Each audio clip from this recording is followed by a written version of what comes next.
Hi, my name is Yasmin Sharehi, and this is Gateways to Awakening, where we host one-on-one conversations with leading experts in wellness and spirituality. This show is about what it means to be an old soul and finding your life purpose. On this show, we'll be featuring our guest, Anslie MacLeod, an internationally acclaimed past life psychic, spiritual teacher, and award-winning author of The Instruction, The Transformation, and most recently, The Old Soul's Guidebook. Ainslie specializes in exploring past lives to reveal your life's purpose and has been a featured guest on Oprah's SuperSoul Conversation series. He lives in a tranquil island in the Pacific Northwest. So thank you so much for joining us today, Ainslie. Oh, it's a pleasure. I'm delighted to be here. So I read both The Instruction and The Old Soul's Guidebook, and both of these books really profoundly changed the way I saw myself in the world. And, for those who are new to your work, I'd love for you to just start off by maybe sharing a high-level overview of different soul types and different soul type personalities, and also how you learned this information. Okay. Yeah. Well, I was just kind of, bumbling along for years and kept hearing from psychics that I was psychic. I never quite knew what to do with it. I didn't really consider myself to be psychic. But after a sort of strange encounter, I talk about this in a couple of my books because it was so profound. But I ran into my uncle when I was on a trip to Hawaii, which was a bit of a shock because he'd been dead for about 10 years at that point. But he visited me actually in the middle of a bookshop and came to me and said, we're supposed to be working together. And so, long story short, I started communicating with him on the other side, and that led me to work with a whole group of spirit guides and completely transformed my life. I mean, it went from everything being kind of random, I thought, to having a complete sense of who I was and what I'm doing here. And that's really been what I've been helping other people to do for the last 20 years or so. The way I do it particularly is, like you mentioned, I go into past lives very often to help to understand what you're working on in the present. I've often said that you can't really understand who you are or where you're going if you don't know where you've been and who you were before. So by finding the past lives, you can tell, you can see themes, you can see lessons that you're learning, you can see what you may be completing from another life. You can tell a lot about the connections that you have with other people, the fears you're trying to overcome. But as you touched on there, one of the things that I found so useful when I first discovered this work was that our personalities can be explained actually in terms of past lives, if you like, because you learn to be a certain way. You develop certain characteristics, soul types, from experiences in past lives, and then you bring these influences into this life.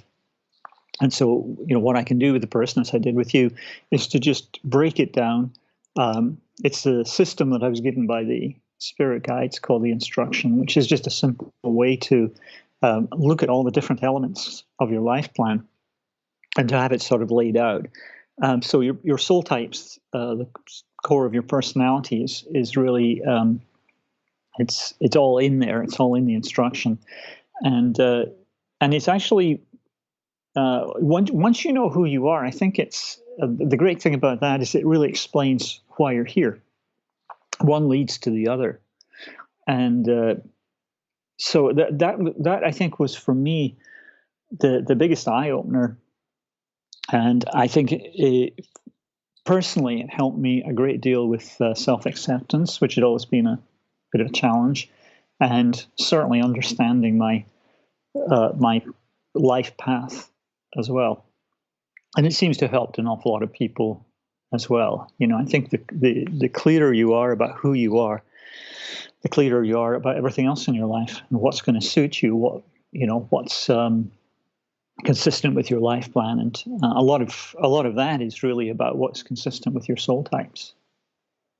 So that's kind of how I got started. And that's the soul type thing is just, it's always one of the first things that I do within any session with a client. It's just to break that down. In fact, it's only ever happened once, but I was working with somebody just last year. We started working, and she said, "I don't want to know my soul type. I don't want to know who I am." And I work with these spirit guides, so they have a lot of power. Without them, I am nothing. So and without knowing somebody's soul types, I'm kind of working blind. I can't really see. It's so hard to do, and we couldn't move forward. she wouldn't budge. My spirit guides wouldn't budge. It was like, okay, have a nice day. A standoff, yeah. So, right. Anslie, what are the soul type personalities? Can you maybe tell us what the main personalities are, just so our listeners can understand how you've kind of compartmentalized? Sure. Yeah. Would you like me to talk about yours as an example, or is that Yeah, absolutely. Yeah, absolutely.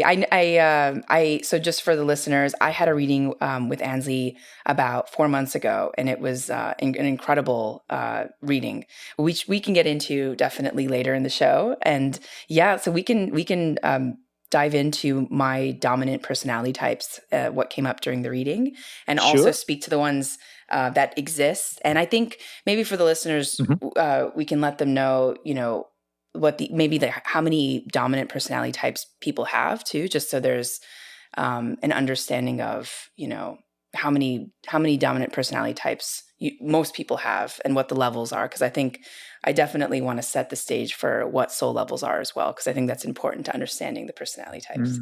Yeah. Oh, definitely. That colors everything. So just to talk a little bit about the background of soul types, what you'll find is that, especially as an older soul, and we'll talk about soul ages, I'm sure, at some point, but you'll have sort of favorite, these archetypes, these soul types. You'll have favorites that you will tend to choose. It's all chosen before you come here. It's when you're on the astral plane before coming into this world. I've often said that people who think babies are born as blank slates have never met one.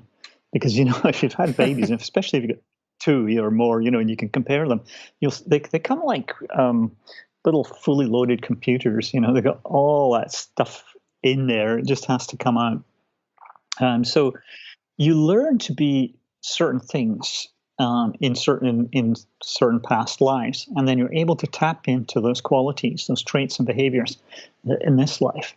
So the simple way to look at, well, actually, I'll say what makes it simple is that there are really just 10 soul types.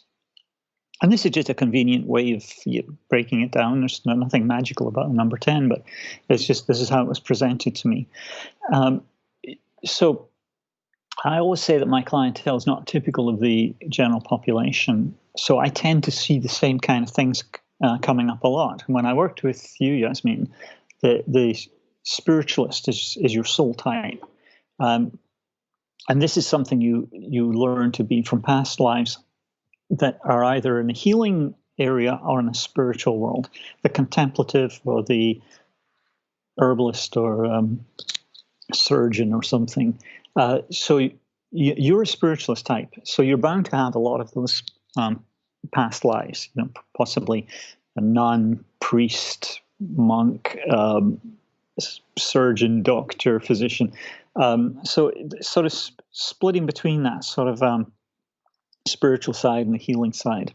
Actually, from a spiritual point of view, healing should be much more spiritual than it tends to be in Western medicine for this reason. Also, spiritualist types look for a higher purpose. So one of the major reasons that you'll choose it, very sort of prosaically, I think, you'll choose to be a spiritualist to make sure you don't waste time in a job you don't like in this life. Right. A lot of people do that. And they'll say, I always think of I had an aunt and uncle who kept looking forward to retirement. And, when we retire, it's like we're going to do this. Well, he died but the moment that almost the day he retired, And sometimes the spirit guides, what they feel is that you can be looking forward to these things. You don't know how it's going to work out. And you don't want to spend 40 years in a job you don't like just because it pays well and get to the end and Your soul's going to go, well, what the hell was that all about? So Yeah. being a spiritualist is always pushing you to find that higher purpose, that meaning. And, your day job's not the only reason you're here, but, particularly there, you want to have meaning. If I stick to you for a second, the primary influence is that of a performer type, and you'll learn to be that through past lives as a dancer, singer, presenter, actor, anything that's about communication and finding an audience as well. Now, the reason for choosing the performer is usually as well to work through past life issues around self-expression. And I found a lot of people who, like you, interview me, have that performer in their soul types. It's a very, very common thing to see with people who are seeking an audience in some way. It does a couple of great things. It gives you a good sense of humor and good people skills usually as well. And communication becomes, something, puts communication on the front burner, really. Right. The next thing that showed up in your reading was a leader influence. And this is interesting because it goes very, very well with the performer. You see performer and leader, you usually get charisma. So the leader, you learn to be that through leading, so and that can be anything. You could have, I don't know, been a conductor in an orchestra or, led a band, or it could be a general in the military or running a company. So there's lots of ways, but the past lives will all have been about learning to use your authority and learning to be a leader. So things that go with that, like clear communication actually is one, especially performer and leader. You would, I always associate that with very, very clear communication. If you think of the leader trying to get people on board, let's say you were a general in a past life, you wouldn't want in the battlefield to stop and have a long discussion about the philosophy, what you were doing. It's just like issue an order, bang, bang, do this, and they can tend to be, sometimes leaders that I talk to can be a little economical with the words. There's no fluff, it's straight to the point. Actually, one thing, I don't know if I talked to you about this, but every leader in every life, even if this was your last life, you would still have to learn diplomacy. And that's partly because along with having that leader quality in you comes an impatience. It's like that feeling of, I just want to get it done and move on to the next thing or whatever. And so sometimes the diplomacy is about making sure you bring people on board and, don't come across just too stridently. And, right. yeah, that's sometimes a challenge, for a leader. But the charisma that you get with a performer and leader is chosen for a reason, and it does push you into the public eye. I'm fond of saying that when I see this kind of combination, that you will never fulfill your life plan in the back room of the accounts department, because you wouldn't choose this to be, just anonymous or hidden away. This puts you right in the spotlight. So the other elements that show up, and there's lots that showed up in you, as I was saying, you have the creator. Now, you learn to be a creator from past lives of creativity. So go back long enough, back in the tribe, you might have been a potter or the jewelry maker. But in other lives, anything that involved any kind of creativity or creative thought is what helps you to be this type. So very often, be drawn to the arts. Creators would learn to be that way through perhaps painting, sculpting, stonemason, architect, anything that feels really kind of overtly creative. The next thing that shows up is the thinker. This is the very rational part of you. And not to get too esoteric, but it's not modified by anything else. So this is a very simple way of saying you're here to grow, you're here to learn, but you don't want to get too caught up in perhaps academic learning. That's fine for a while, but there's different reasons that you are meant to really learn, but hands-on, out in the world, getting things done, experiencing things firsthand. But a very rational part to you as well. very deep thinking. Sometimes when you get the creator and thinker together, there's a tendency to worry because the creator is all about emotions. It's huge sensitivity always with the creator. Um, and then the thinker is all analysis, it's all rational. And it's very easy to go between the two, to get caught in a loop between thoughts and feelings. The last thing that shows up is actually a helper influence. Most people would choose this. The helper in the past life was just the person who can do anything as long as it feels like you're contributing to the well-being of the community. So, shopkeeper, merchant, anything where you're helping people. EMT. Oh gosh, there's so many different ways. I mean, more helpers than any other soul type. Now, mostly a person would choose to have this influence in their soul types for grounding, but you have the leader to do that. So the reason that you choose the helper is to bring this sense of wanting to be of service.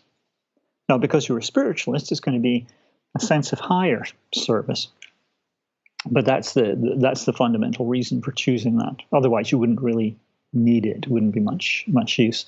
But it does. It's always going to be that little voice that's saying, how can I be of service here? I mean, this kind of combination, you really want to make a difference to people's lives. I really want to touch people's lives very, very deeply. There is one thing that's worth mentioning here as well, and it's not about your soul types, but it affects it very much. Is in something called missions. Again, there are 10 missions to give a little flavor to the life, a little bit of a focus. And you have a very strong mission of exploration. And you'll see this in people who love to travel, have maybe lived in different countries. It's all about experiencing different cultures, but it's also about hands-on experience and very much living the life. You don't want to, you don't want to sort of read about a mountain if you can go out and climb it. It's really about finding out for yourself, what it's like. So the combination, and I think we must have talked about this, it would push you very much out in the world. No matter how much you try to retire or hide away, good luck. Because you're always, I don't know, your entire being is about reaching people and so on. And what we're doing right now is, of course, a great example of that. And actually, is that what you're literally doing right now by interviewing me and helping other people to understand this work is all contained in the soul types. You can see where it all comes from. A spiritualist wanting it's all about improvement for others. The performer about communication and so on. It's all in there.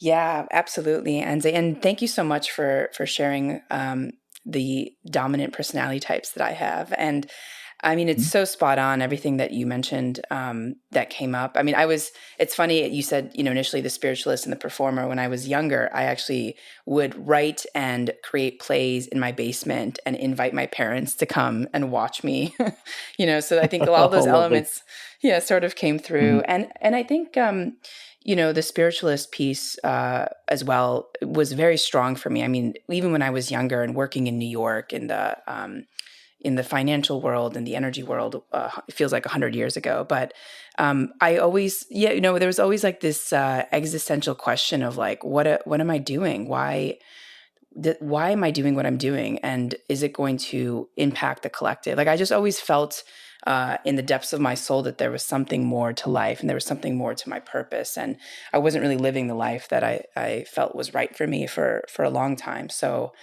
yes. So that's really the effect of the spiritualist, very much. It has you questioning things like, am I being effective enough? Is this really what I want to be doing? I have the spiritualist in my soul types.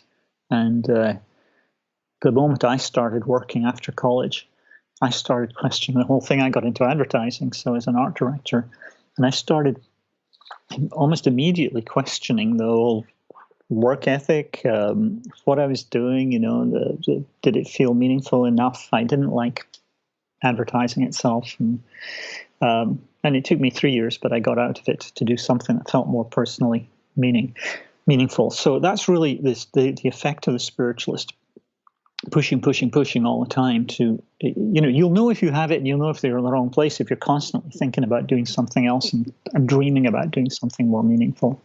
Yeah, and I think that's such an important thing to realize, especially in our capitalistic Western world, where it feels like people, look at profit and economics above all else. Oh, Um, yeah.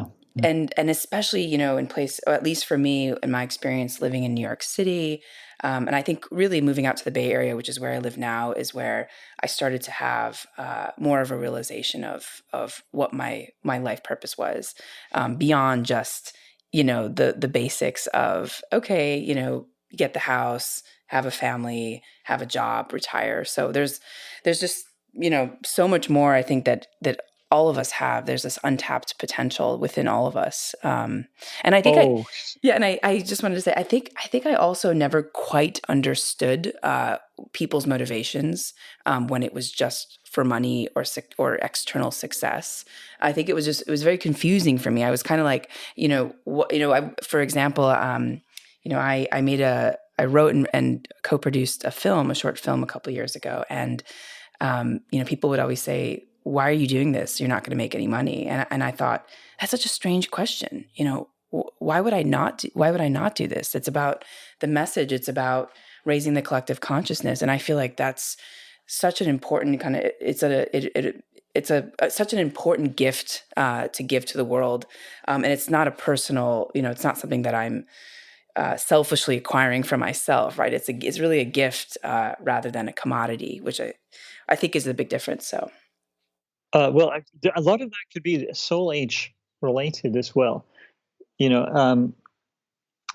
you mind if I talk about soul ages for? yes, I was just going to ask you that question. Yeah, I think for people that have not read the book, they're probably interested in understanding what the soul levels are and what they mean. And I think maybe many people have heard the Oprah conversation with you about soul levels as well. But I'd love for you to share what that means for the audience. Yeah. Well, it's all a question of reincarnation and how the soul keeps coming back here, uh, coming back to the physical plane lifetime after lifetime to gain experience. And put very simply, you start as a young soul and you end as an old soul. It can take a long time. It can take quite a few thousand years back and forth, usually well over 100 lifetimes by the time you get to the end. As you get to be an older soul, you tend to focus more on kind of what's important. And it's not to say that making money isn't important, because as living in New York, I mean, if you haven't got any money in New York, it's a tough place to be. Yeah. I mean, the whole world right now. So I mean, it is a tough place to be. It's kind of it's not necessarily meant to be the way it is. Everything. If we were in an old soul world, everything would be a little bit more cooperative and we'd all be helping each other. You can clearly see that's not happening. I mean, it's certainly happening with certain groups and older souls making a difference right now. But so to go back, there's 10 levels, again, just for convenience, but halfway through end of level 5, you go from being a young soul to an old soul, but you can break them down even more. I look at percentages of soul ages. So they have a different focus. Broadly speaking, each soul level, 1 to 10, has a certain focus, but then you can break them down even more into a further 10 and get a sense of what you'd be working on. So the people I work with tend to be older souls. They've got a lot of lifetimes behind them, and one of the signs of being an older soul is that you would happily take way less income if you're doing something that feels fulfilling to you. Because it is so much about, even if you weren't a spiritualist type, it still is so much more about doing what really is meaningful to you. So when you're a younger soul and you in the world of finance back there in New York, and you'd be surrounded by younger souls, and they often have yet to learn those lessons. They don't have the experience. So they do. It's almost like they keep the focus, keep their eye on the wrong ball. They're kind of looking at money as a way to judge success, which an old soul doesn't generally do. I mean, you may be conditioned to do it, but usually the old soul, it feels like the person who's successful is the one who's doing the most meaningful work to them, rather than the one who's making the most money. I mean, you look at somebody like Jeff Bezos. I mean, yeah, okay, super, super wealthy, but I don't think a lot of old souls would particularly respect him for that. Whereas some younger souls, or maybe a lot of younger souls, would feel that was a measure of success. He's a hugely successful person. As an older soul, you might feel, well, unless he does really good work with that, he's not really successful, is he? So a different way of kind of looking at these things. You are a level 10 soul, by the way, as we talked about. You're really, really old soul, and you can only do something like that corporate world for so long. Most of the people that I work with, my clients in the main fall into a narrow band. I mean, I have clients of all ages, but it's this narrow band between 37 and 43 that I see all the time. And it's got a lot to do with when the soul is conscious of the decades. So you're approaching 40 and the soul's kind of starting to go, okay, where do we go from here? What's the next step? And very often what was working isn't working so well. Because, we get conditioned, we get trained, we come out of college and we get told, get a good job. And that means getting something where you get paid well. And then by the time you've done that for 10 years, your soul is crying out for something better or different. And, the soul is kind of going, really? Is this going to be it? And very often, the relationship we get into, you marry your college sweetheart or something, and so if you're getting into your late 30s, sometimes you kind of go, well, I'm not the same person. I'm not sure this relationship is really working for me. So it's often a time of change, so watershed period for a lot of people. And I often say that doing the work, working with somebody like you, when you're a little bit, before the 40 mark, you can head off the midlife crises quite easily by just helping to nudge somebody into what they're supposed to be doing. So I do see a lot of people who start off in the more corporate world and can do okay. For an interesting thing about your soul age is that you're exactly 50% into level 10, and I found over the years 50% is the only time that a level 10 soul will really feel comfortable in the corporate world. Not for very long, but depending. But they do seem to do a little bit better. You're almost a little bit more chameleon-like at that 50% point. It's kind of weird, but you can pass for one of them. It's like you look like a regular muggle, but really, you're this super old soul. So there's the focus. It's so interesting to see how people manifest their soul age. I mean, like I said, personal work tends to be so much more important when you get to be older. I work with a lot of writers, artists, people like that. So they're wanting to find some personal expression of often of their creativity. Younger souls, and they're not necessarily. It's not necessarily such an important thing there. Somebody who's level 9, generally you would expect them to be more on a spiritual path. It's a time when a lot of people are really sort of recognizing things like how religion and spirituality are not the same. You can have both. They're not mutually exclusive, but they are different. And so I tend to find that the people that I work with tend to be really old souls.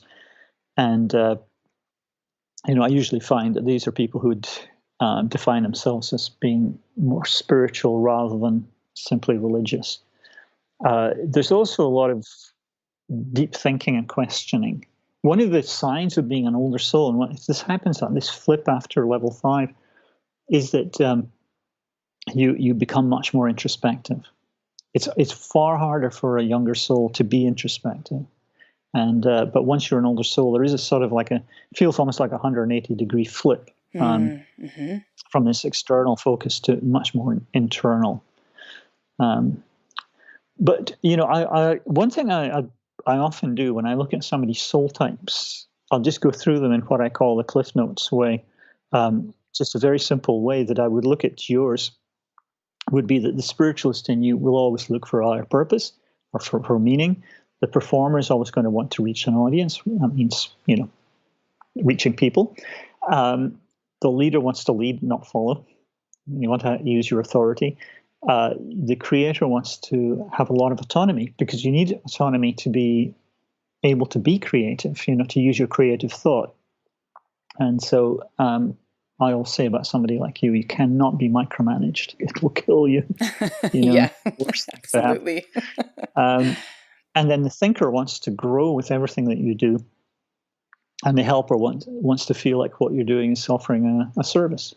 So it's really simple. And you can apply that to anything you do, and just, check it out, anything.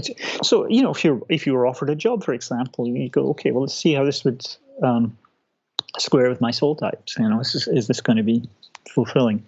Again, the more you know about yourself, the easier it is to make these decisions. Right, absolutely. And could you also talk about, some of the other maybe different levels? And I mean, the way that I've interpreted the soul levels is it's not what you think it is in many ways. I think most people look at, like you said, the external piece as validation of their soul evolution. But the way that I've seen it is, if you believe that you are more connected to everything and everyone, if there is, this inherent connection to all things, and knowing that when one person falls, you fall, we all fall together. And when one person rises up, we all rise together. So that interconnectedness is how I sort of interpreted, just based on what I read from your books, the evolution of levels, and what that, so someone who's a level 9, level 10 sees themselves as a part of the whole, rather than just an individual separated from the whole, working on their own. I think that's a really a significant way to determine whether somebody is younger or older soul. I often describe it as the journey, soul's journey, going from a place of me to we. It's separation to connection in a lot of ways, but it's through experience. It's through when you get to be an old soul, you've worn many color skins. You've been all over the world. You've had, your soul has pushed you to experience all different permutations, variations of what it's like to be human. So that just leads to greater acceptance. And I often say that, the simple marker of being a level 10 soul is just acceptance of others, because whoever you look at, you've been there. So, whether it doesn't matter whether you're gay, straight, black, white, brown, whatever, these things really shouldn't ever matter to a level 10 soul. And sometimes it takes, can be a while, can be a few decades or years to shake off the effects of your culture, or the effects of the family and so on, other people's beliefs. But deep down, older souls tend to have that far greater acceptance. Now, clearly, not everybody has that. There's a lot of younger souls around, and they see huge differences between genders. Horrified by trans people using the wrong bathroom or whatever, or even just seeing big differences between men and women. Women are supposed to be in their place or something, and it's just not being able yet to see the connection. And of course, racism, homophobia, and so on. It's really an expression of lack of experience. And as I said before, the soul's journey is taking it from fear to love. So when you see people who are acting in such a sort of lower level kind of way, they're actually acting from a place of fear. Homophobia, racism, that sort of thing is just an expression of fear. It's what you just don't understand. And so once you get to the end of the journey, it tends to be really, really just who cares? There are far more important things to worry about. Yeah. Um, and so politically, you'll see as the soul ages, it tends to go from more fear-based conservatism. Fundamentalism is a real fundamental religion is very fear-based and very much appealing to younger souls who need that certainty. And like I say, once you get to be an older soul, you're going to be a little more spiritual rather than religious, but also more progressive. Politically, you're more concerned about things like the environment or the well-being of other people. And in fact, because when you get to the right up to the end of the journey, these late level 10 souls are the ones you'll often see who will put their necks on the line to help other people, even though they have no skin in the game themselves. They know they're doing it because it's the right thing. This is altruism. And that's really sort of, in some ways, an ultimate goal. I mean, the soul is really trying to get to that place of love, which is compassion, connection, altruism, and so on. So you'll see it as something like, really recently with the Black Lives Matter protests, you'll see people turning up who they don't have to. They're not black, and they're not being killed by the police. They don't have the same. There's no risk to them. But they turn up, like the mums, the grannies, the dads with leaf blowers, whatever. It's like, people who they're not doing it for themselves; they're doing it for others, and that's actually a sign of, you can tell that these people are going to be older souls. And it's not to say that exclusively. It's not totally, black and white, or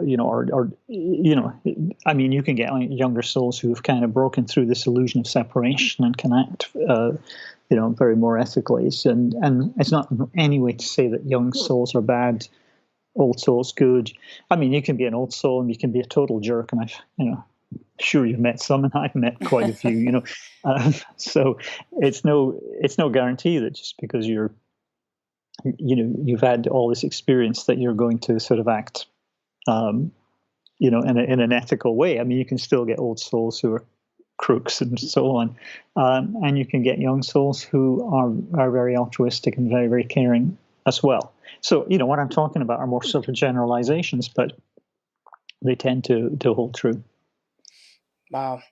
And what are soulmates and soul families? And I'm curious, the differences in levels between a family, or, at a job, for example, or maybe if you're sharing an apartment with people who have different levels, like how does that work out usually? And I mean, I'm just curious, like where the clusters of maybe the level 9, level 10, the more evolved souls tend to live, if you know that, or if you have an answer to that. Sure.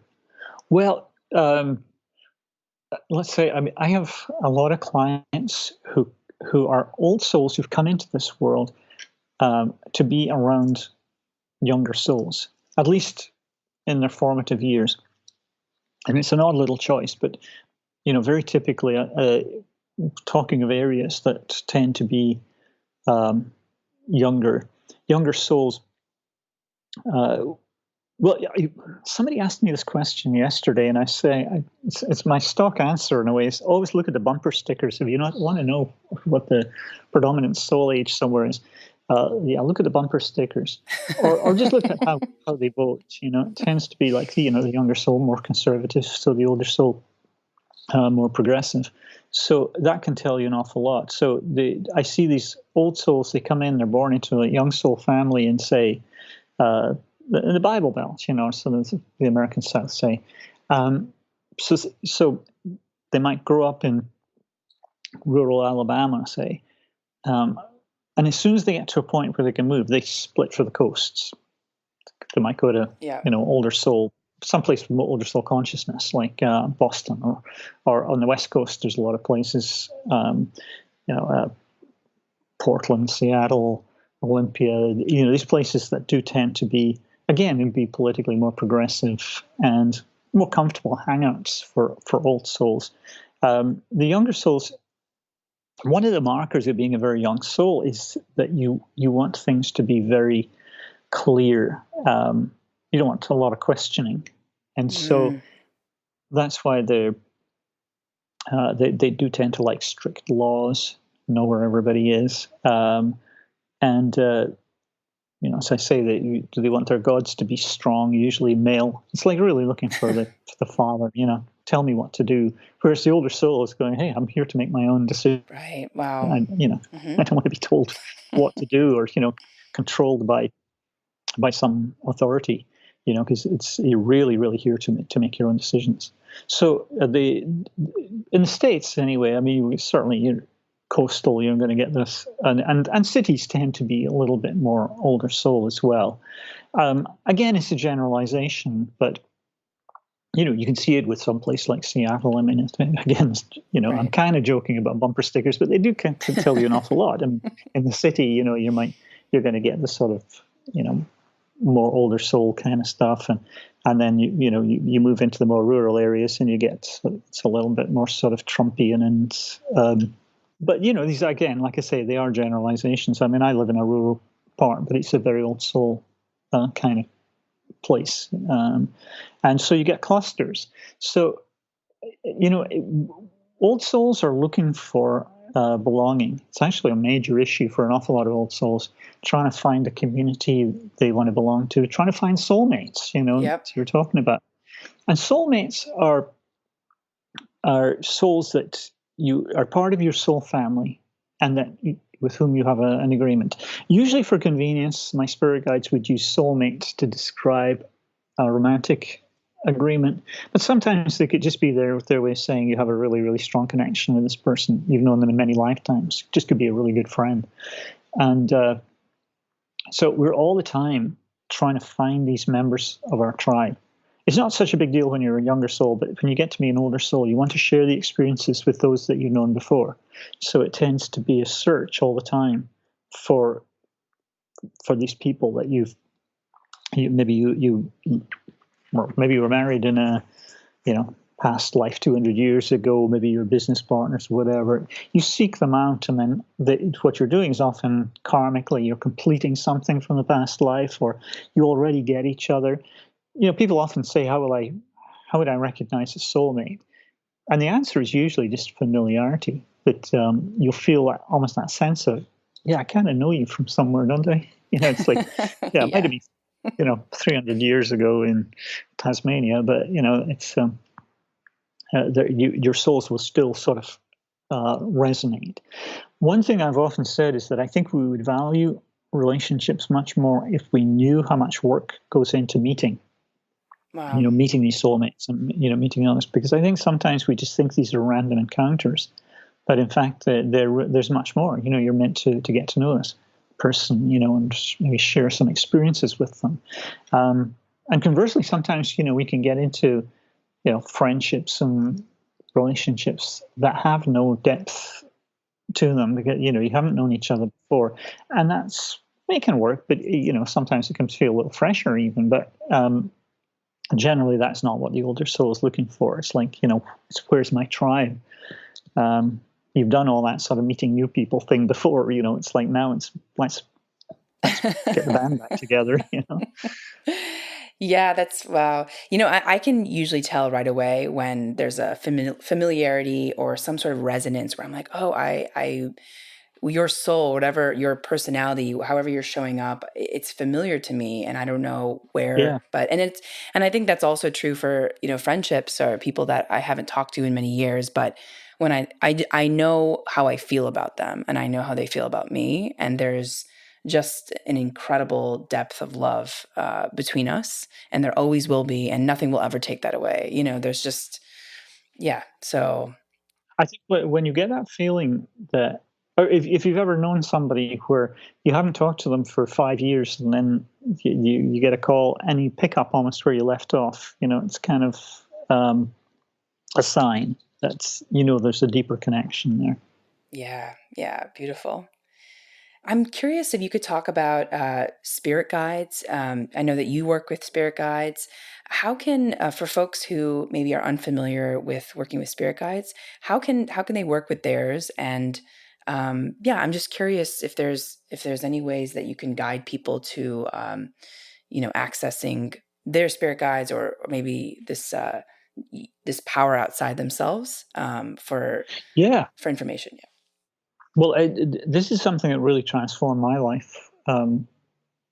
For years, psychics who kept telling me kept telling me about my uncle being a spirit guide, and that I was supposed to work with him. I heard that for years and from many sources, but I didn't really know what to do about it. And what I discovered was that we all have spirit guides. We have different kinds of spirit guides, and anything we do in this life can be enhanced by working with our spirit guides. I mean, they'll often say to me things like, "Well, we only have one purpose. We're here to guide you." Of course, I mean, they do a little bit more than that. If you get a nudge in a certain direction, maybe it could be that sort of gut feeling like I shouldn't take this job, or I don't think it's the right thing to do, or I really need to do this, or whatever. All this sort of like where you get like a strong nudge in a certain direction. That's your spirit guides working with you. They will help you to meet people that you're meant to on this plane. I was working with somebody yesterday who made a point that I've often talked about, which is someone who went to college and realized that it wasn't about the degree or the PhD that she's doing. It's about the person she was meant to meet there. And that's the strong soul agreement with somebody who's going to have a big influence on her life. And I think we often think we're going somewhere just for the job or for the education, but it's really about the souls that we're trying to meet. So the spirit guides are working with us all the time to help us with things like that. I wouldn't do anything. I wouldn't have started talking to you today without bringing my spirit guides in. I just always would have them as my sort of backup and support. If I play music, I would always bring my spirit guides in. I paint, so I'd use guides for that. And of course, when I'm working with my clients, I bring my spirit guides in the morning, but I also connect. We'll confirm that through the day, making sure I'm connected to the highest source. I get people who say to me, I don't think I have spirit guides, or I don't think they're talking to me, or I think they're mad with me, or whatever. And usually the spirit guides will be saying to me, look, we're yelling and we're not being heard. Usually any problem with communication is on this end rather than their end. Sometimes life is just too noisy. It's one of the most important things, I think, when it comes to communicating with those on the other side. And whether you call them spirit guides, angels, God, whatever it is, it's just, whatever you like to call that energy. My spirit guides call themselves spirit guides, so that's why I use that term. But, if you're going to connect with the other side, you need that inner and external tranquility. So one of the really important things is to get into a regular practice of meditation and communicating with your spirit guides. I do it, I should say in the early days when I was learning to do this, there's a couple of different ways. One was that I would just spend a lot of time putting out requests, please help me with this, please help me with that, and so on. So just putting out requests, not needing it, not requiring a reply. So I would just do that. I'd be out exercising, I'd be taking a trot around the block or something, and I'd just be talking to my guides. But when it came to sort of getting answers, then you really need to be in a still space for that, because you're trying to receive as well as just give. So I found that having a quiet place, if there's anywhere in your home that you can find, actually, I know you'll know the place when being in San Francisco. That when my biggest awakening happened when I moved to the West Coast. Psychic had told me years before I'd end up in California, and I protested. I was living in Britain at the time, and I said, "Oh, I went there once, didn't like it," something like that. He said, "There's nothing you can do about it, nothing." And so I found myself in California, strange set of events. Found myself in this quiet little apartment in Nob Hill, and first night there, I sat down. I haven't meditated for years. My life had been too stressful. And I meditated and immediately heard the voice of that psychic saying, "You're going to end up in California." And and it was like in the room, it's like it got my attention in a way almost nothing else ever has. It was just extraordinary. So I I would go up to the Grace Cathedral up on the top of the hill there, and just go in there and meditate and just quietly talk to my spirit guides. So if the point I'm making is, if you don't have a quiet space in your home, or you can't get away from people in your home or something like that, just maybe there's a place you can go. If you can, parks, nature, those sort of things can be great. I've communicated with my spirit guides on beaches, forest trails, that sort of thing. But it always requires this tranquility. It is so hard. If you're trying to talk to your spirit guides or hear your spirit guides, and you've got the TV on, you've got radio on, you've got, your people talking to you. I mean, it's just, we live lives that are so noisy. I mean, even here, where I'm on a quiet little island in Puget Sound, but if I go out on the deck to talk to my spirit guides, I guarantee somebody's going to fire up a leaf blower somewhere, or plane's going to go overhead. We're on the flight past the SeaTac. It's like it's you think it's really quiet until you. In fact, it was first when I was trying to record something one time, and I thought, I'll do it on the deck, and then I realized I can't get 5 minutes of recording without somebody sort of.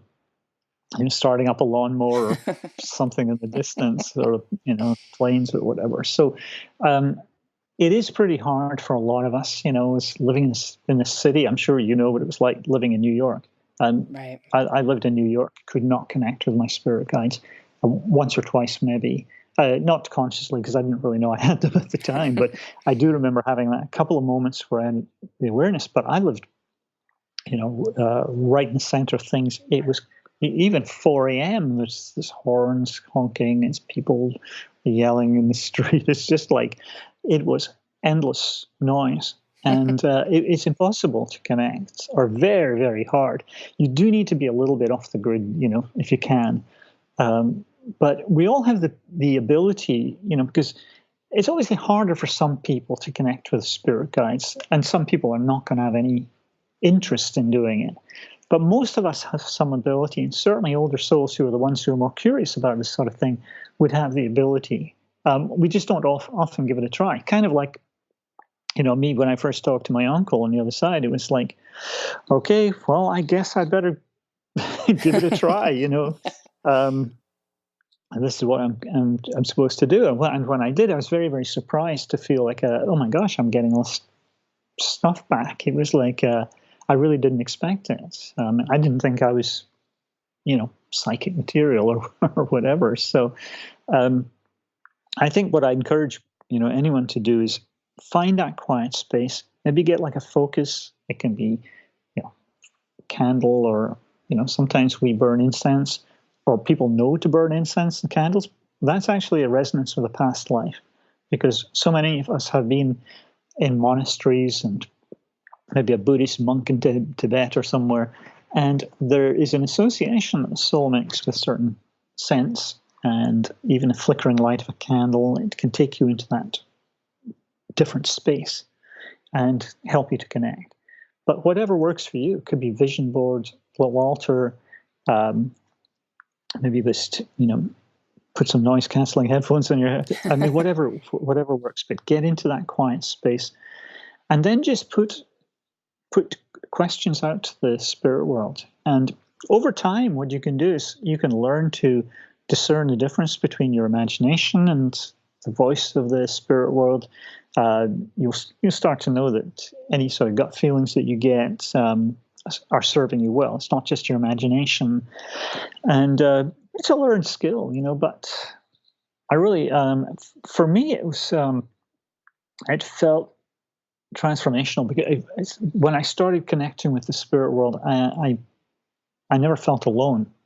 I always feel, even now, I feel like I've got all these kind of friends on the other side. If I go for a day without connecting with my spirit guides, I feel something missing. I'm so used to having them around. I personally bring them in, and I send them away when I'm kind of done. energetically, when I'm working with the guides, it's very draining to be constantly connected to the other side so strongly.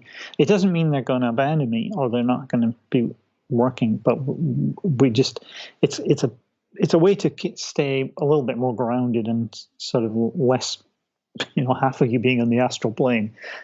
So I find that's a useful thing, a useful tip as well. Officially bring your spirit guides in, then tell them when you're done, okay, thank you very much. I'm going back to the real world now, or maybe they're going back to the real world. Wow, this is incredible. And I actually live in Nob Hill, funny enough, and I'm a couple blocks away from Grace Cathedral. So thank you for sharing this information. I have so many more questions, but I know that we are at time. So Anslie, can I ask you one more question, or do you have a hard stop right now? No, go ahead. Okay, great. I think the past life fears is an important topic, and I'd love to just speak a little bit about some typical past life fears. And I know, from my reading, we spoke about 2 past life fears that were really powerful for me when you shared them, because one in particular, I think the first one that you shared, I didn't share this during our conversation, but I was quietly crying because it was, it really hit home for me.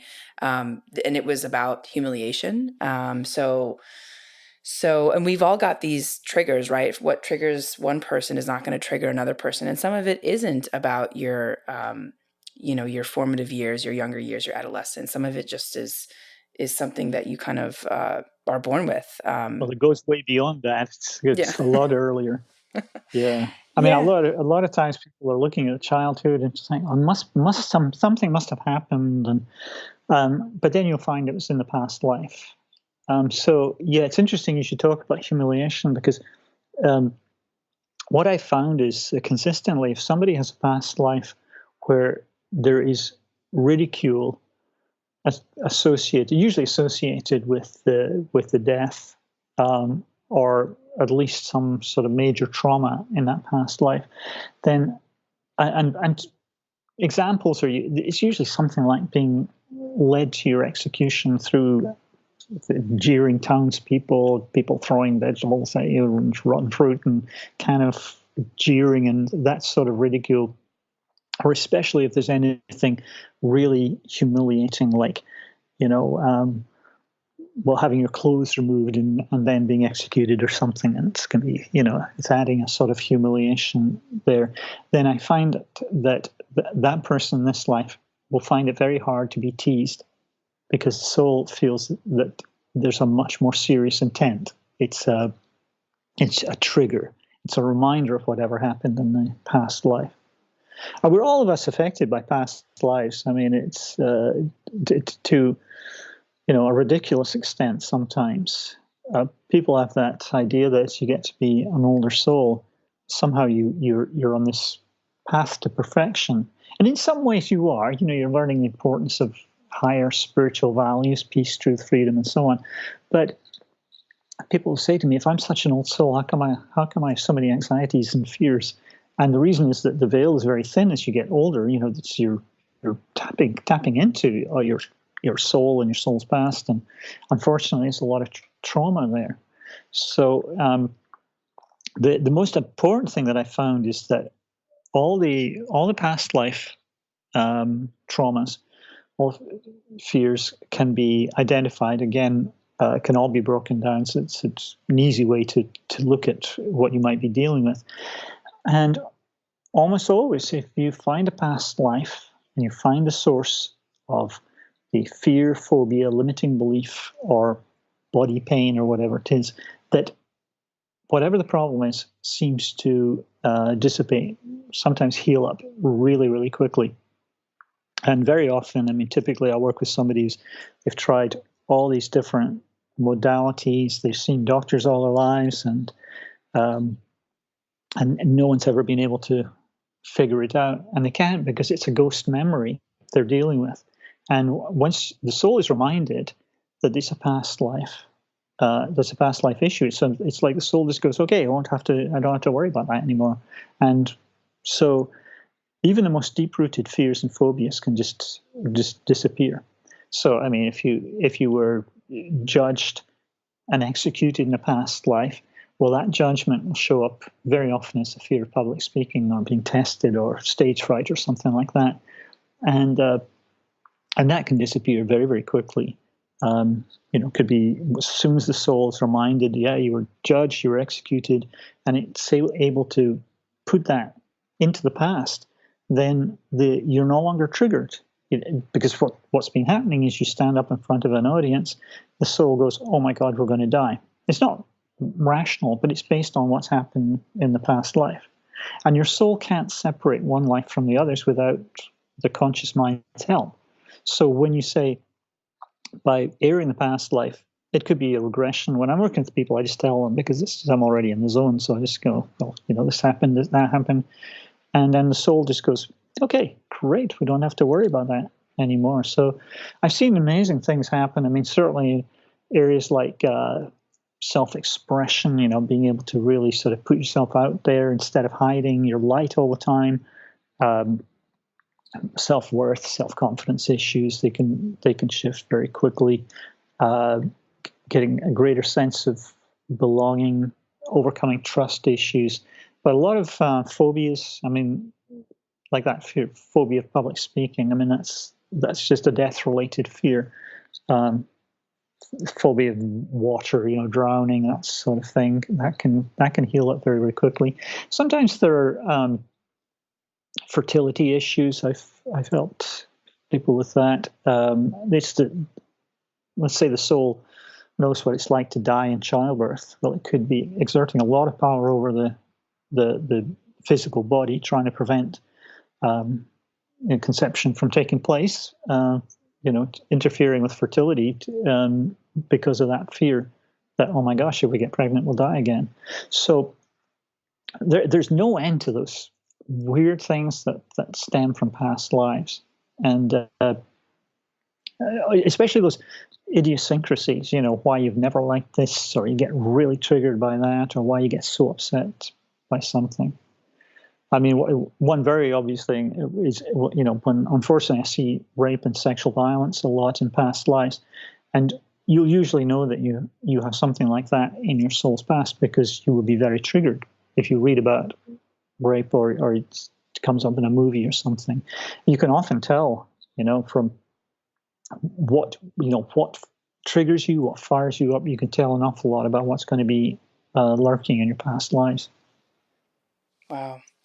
And I could talk all day about this, Ainslie, so feel free to cut me off at any point. I mean, I also can listen to all this wisdom, and I have so many more questions. I think this space is so fascinating, and and I think as a collective, I think we're just really starting to scratch the surface. And I really can't thank you enough for our conversation, because I will tell the audience that when we chatted and we spoke about a past life fear of humiliation, I was very happy in my life. I've been very happy in my life. I found the spiritual path, and I meditate every day. I spent 2 years in a meditation program, and after our conversation, I realized, I was like, okay, well, I think I was given these talents and this personality to actually help people and be more out in the world, because of all the different personality types and the conversation that we had. I won't go into detail here, of course, but it really, it was kind of an eye-opening thing for me, where I realized that, I could live my life where I could just turn inwards and have this internal peace. But I know a lot of people are really suffering, and I help people in my community as much as possible. But I think sharing this information and sharing these types of gateways to different modalities in the spiritual community is very important. And I know many people in this world who are working on different modalities to help expand people's consciousness and to just kind of suspend their disbelief of all the things that we really don't know about the world. I think there's a level of arrogance to say, oh, we know for sure that this is not happening. Just because we can't see it with our physical senses doesn't actually mean it's not there. And science has been wrong every couple hundred years. So I think there's a lot of, this show for me is about opening a door for people and really not forcing them, but encouraging them to ask questions, to ask questions of what's happening in their own lives, what's happening at society at large. How can we live, a higher life path purpose? I think we have so much more untapped potential. So I'm just so excited to talk to you. And is there any kind of like Well, it's last? lovely to hear you talk about you sounded there. I was just listening and going, gosh, you're such an old soul. Yeah, and it's been hard. I'll be honest. It's been hard. Sometimes it's not, for me, it's felt hard to relate to people. And I have my clusters of friends who, especially folks who are near and dear to my heart. So I'm very lucky, but it's been hard because I don't think I'm chasing the same things that I think a lot of people are in our society are chasing. And there's nothing, and there's no judgment there. I want to be really clear. There's no judgment. It just is. And so well, it's a major challenge for an old soul like you when 95% of the population is going to be younger soul. And the very typical thing is to feel like a real outsider, to feel like you don't fully belong. And that's why, again, it's really important for you to find the tribe. And what I found is that almost everybody maybe everyone who's interviewed me in the last year since my new book came out has been overcoming a past life fear of rejection by bringing the tribe together. Broadly speaking, what you're doing is you're trying to bring people together. You're trying to heal them, and it's the kind of Pied Piper role, and that helps to overcome that fear of rejection, that sense of being an outsider. If you can sort of not just belong, but you can be the one to unite others. That's a very important role to play. Yes. Yeah. Thank you so much, Anslie. That's definitely feels very much in alignment with my purpose. And it's so interesting how in this conversation, I spend a part of my life in other industries and tech. And I also have this spiritual path and I have this podcast and I do film. But whenever I'm, in this space with someone who is also on the spiritual path, I move from my head into my heart. And it's very obvious because even my tone of voice starts to change, where when I'm talking about something analytical, my voice is here, but then when I'm in my heart, it's just softer, it's slower. And, I think Stuart Pearce actually talked about this, but it was very obvious to me during this conversation how much I was in my heart when we were talking. So I'm just so grateful that just even speaking to you feels like such a treat and such a joy. And thank you for everything that you're doing for this world. And I think, for people that, just one last question I think is important. I think for people, maybe we should have asked this earlier, but for people that are skeptical about, past lives, and I will, openly say, I didn't believe in any of this stuff, maybe even just five years ago. I was reading Christopher Hitchens, living in New York City, and it was actually like 6 years ago. And so, it's been fascinating to see how much more I have understood about this new level of consciousness just in a short period of time. So I'm just curious, is there anything you could tell people that don't believe in past lives? What would you want to tell them as kind of like the last? Yeah, I was thinking. I mean, I used to live in New York City and read Christopher Hitchens too. It's like so. Well, I always say, usually when people say, "Well, what do you say to people who don't believe in past lives?" And my answer is, I don't say anything. It's not my purpose to try and convince anybody of anything. And I learned that very early on when I started working with the spirit guides. I found that if I tried to proselytize or to try and push my beliefs on somebody, my throat would close up. It was a way the soul was saying, "Hey, this is not what we're about." So what I do is I just present the information, and I would say, okay, if you don't believe in past lives, you might at least want to check out one of my books. Check out the Old Soul's Guidebook. But I'm not in the business of trying to convince anyone of anything. But if you're interested, I will talk endlessly, as you can probably tell. It's my specialist subject. I'm fascinated by it. I love what I do, and I'll answer any questions and help you as much as possible. I hope that helps. Yeah, absolutely. Absolutely. I mean, I think that it's fair to say that there's going to be a fair share of skeptics, and everyone's on their own path and own journey. And that's okay. And I think this is, this platform is really just a place to open your mind and maybe even leave with more questions than when you started. So, Sure. yeah. So thank you so much for your time, Anslie. This was such a fascinating Thank conversation. you. Well, it's been such a pleasure, and I hope we can do it again. I Yes. know there's so much more we can talk about. Yes, I would. Yeah, I would love to have you back on the show again at some point and explore different areas of this world. I think there's so much. So really, really grateful for your time. Well, thank you so much for what you're doing as well.